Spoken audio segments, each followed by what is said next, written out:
example. At the University of Pennsylvania, a biological man has decided to say that he's a woman, he's a swimmer, and he's destroyed the women's swimming records, of course, because he's a man, actually.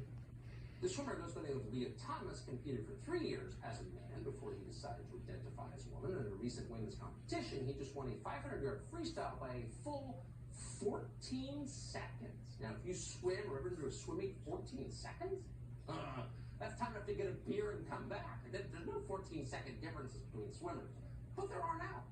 Thomas's closest rival in a longer freestyle race was 38 seconds behind. That's a different country.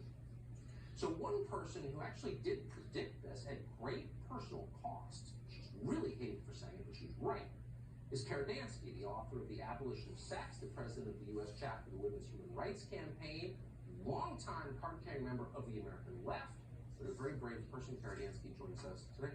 Kara, thanks so much for coming on. You must feel a little vindicated, because when we first started having these conversations years ago, you predicted things like this, and people attacked you for being crazy. Thank you so much for having me. And yes, I mean, a lot of us saw this coming down the pike. There's a woman named Beth Stelzer who founded an organization called Save Women's Sports several years ago. She's going to be speaking with your colleague, Laura Ingraham, later tonight. Many of us saw this coming, and it's just very important that we all understand that situations like what we're seeing in Pennsylvania at the University of Pennsylvania are not anomalous. This is happening all over the country, as I know you know. Well, it's just amazing that people put up with it. I mean, if you've been a swimmer and had kids who swim, 38 seconds doesn't happen in competitive swimming. That's a different sport. So this is totally upended a sport that we've had for, over 100 years in this country. Where are all the parents, the coaches, the swimmers? Like, why isn't anybody saying anything? A lot of people are saying things. A lot of parents are speaking out. I think a lot of students are very scared of speaking out, because saying, look, this isn't appropriate, we shouldn't have men competing in women's sports, is a very unpopular thing to say. The other thing I just want to say is very often this is framed as having so-called transgender athletes participating in women's sports.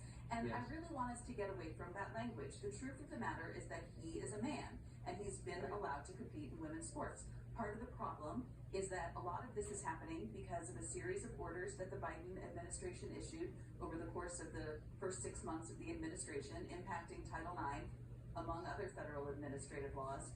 And it essentially says that throughout federal administrative law, the word sex has to be redefined to include the words gender identity. And that is a disaster for women and girls, including the women who are on the UPenn women's swimming team. Yeah, well, it just eliminates women and girls as a meaningful category. Like, they don't exist anymore. So how can you undo this? I mean, let's be honest. You cover this stuff. I'm from Washington. Like, you change something like that, no one ever changes it back, right? Well, so there is currently a lawsuit pending that was filed by 20 states, and I'm proud to say that the U.S. chapter of the Women's Human Rights Campaign submitted a brief in that case, arguing that redefining sex to include the nebulous, nonsensical concept of gender identity also constitutes sex discrimination. And so I'm very happy to be involved in that lawsuit. But I also just want to note that what I unpack in the book shows that this goes far beyond sports. So we're seeing, for example, and we've talked about this before too, states like California, Washington, and other states across the country are allowing convicted male rapists and murderers to be housed in women's prisons on the basis of their so-called gender identity. We're seeing the total invasion of women's spaces, prisons, bathrooms, locker rooms, changing rooms, and sports by men on the basis of their so-called female gender identity. And what I really want everyone to understand is that words like gender identity don't have any meaning. They really don't. I mean, they're defined variously, inconsistently, and vaguely in ways that don't make any sense. Every single human being is either a male person or a female person. Everything else is a lie. Man, if you ever have an hour, I'd love to sit down and just hear what your life has been like since you started saying obvious truths like that on television. I think you paid a big cost. We'd love to hear about it at some point. Anyway, in the meantime, thank you. Well, if I can just make one plea. Yeah. Can I make one plea to your viewers? Okay. So I have one plea to make, which is this. As Tucker knows, I'm a registered Democrat, as he said in my introduction. I have made common cause with many Republicans who are fighting back against so-called gender identity ideology. One thing that has frustrated me is that across the political spectrum, people still seem to be of the view that the phrase transgender people, the phrase transgender athlete, the phrase transgender student, the phrase transgender prisoner has some sort of coherent meaning. It doesn't. And so my plea to your viewers in particular, I know that it's Republicans who are holding the line. I don't like it, but I know it's true. Republicans are holding the line on material reality.